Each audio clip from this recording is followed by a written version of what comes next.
Assalamu alaikum warahmatullah. Parents, we're really honored and excited, alhamdulillah, to give you some more updates, inshallah, from time to time. Today I have Ustadh Mona, our instructional excellence coach, with me, inshallah, and wanted to give you some updates from the school.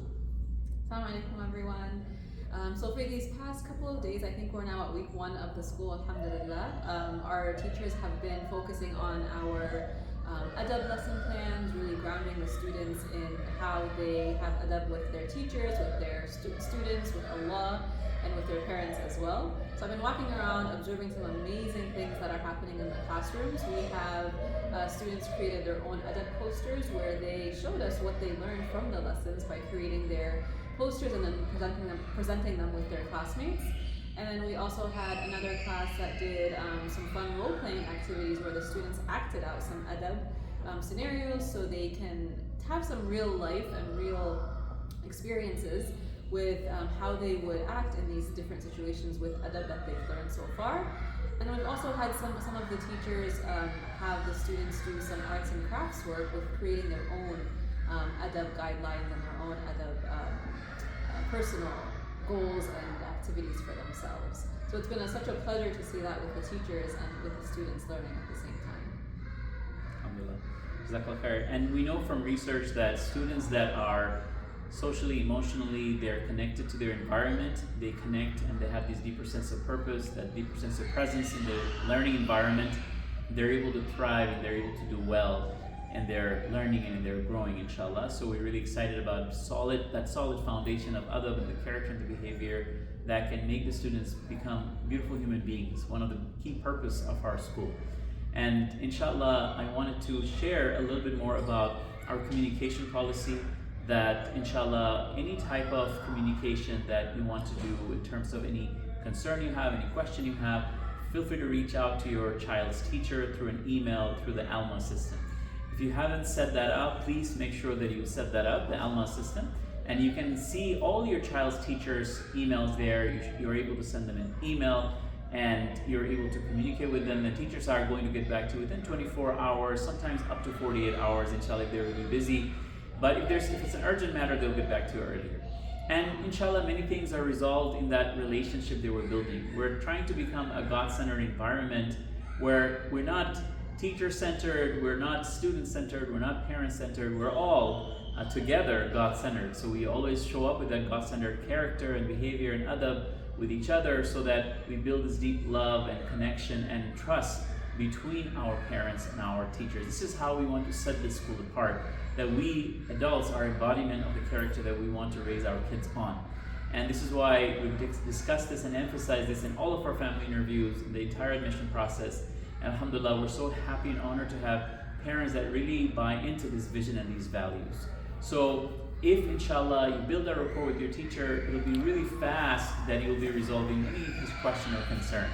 If you feel that any question or concern needs a face-to-face meeting after that email, then you can request that meeting, and inshallah within a week the teachers will set a time to meet with you. When additional support is needed, if it is related to curriculum or instructional excellence, Ustadh Mona, mashallah, she's our instructional excellence coach, she can also join the teacher at that point if needed.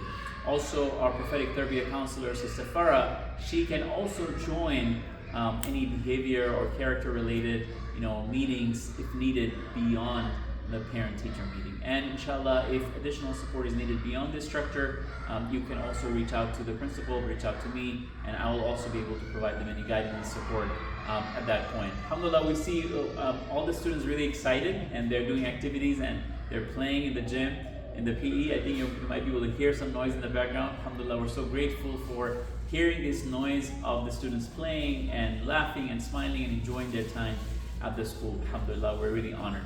With that, I want to end this week's reflection and communication with a little bit of review of the homework policy. What should you expect as parents in terms of homework? So for us, homework is the main homework that we want the parents to do is the homework with your child at home to really ground that prophetic tarbiyah that we're always trying to teach in the school. So every week we will be sending out a planner so the students know exactly what is expected of them, and the parents as well are sitting with the family, having tech-free time, praying together, making dua together, reading together. So that's something we want the parents to do with the kids at home, inshallah. And then the planner will highlight any homework that we do have for the students. And the homework we want to make sure is very intentional. So we won't send homework just because it's homework or just to fill the students' time. So we will be having homework that is intentional, related to the class structure and class activities for the day. And the homework is optional unless there is something that we want the students to focus on or work on to improve in the classroom, and that will be communicated to by the teacher. So for example, for the younger grades, for kindergarten and first grade, we always want some reading, so maybe 15 minutes of reading, maybe an occasional math worksheet if they need to work on some math skills. For grades second and third grade, it might be a little bit more, but again, these are all things that the teachers are observing in the classroom and seeing where the students are to have them practice at home. But very similar, reading and then a little bit of math. And then for the older grades, 4th and 5th grade, it may be like up to an hour, but hopefully it won't be that long. But still, the focus is on encouraging them to read and then practicing some of their math skills.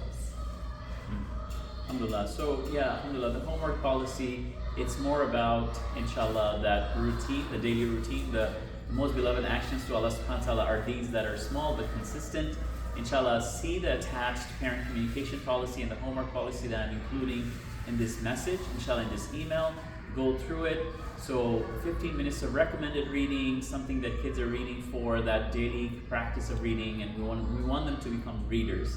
Iqra, or read, was the first revelation because reading is a window to understanding Allah's signs and greatness in His creation.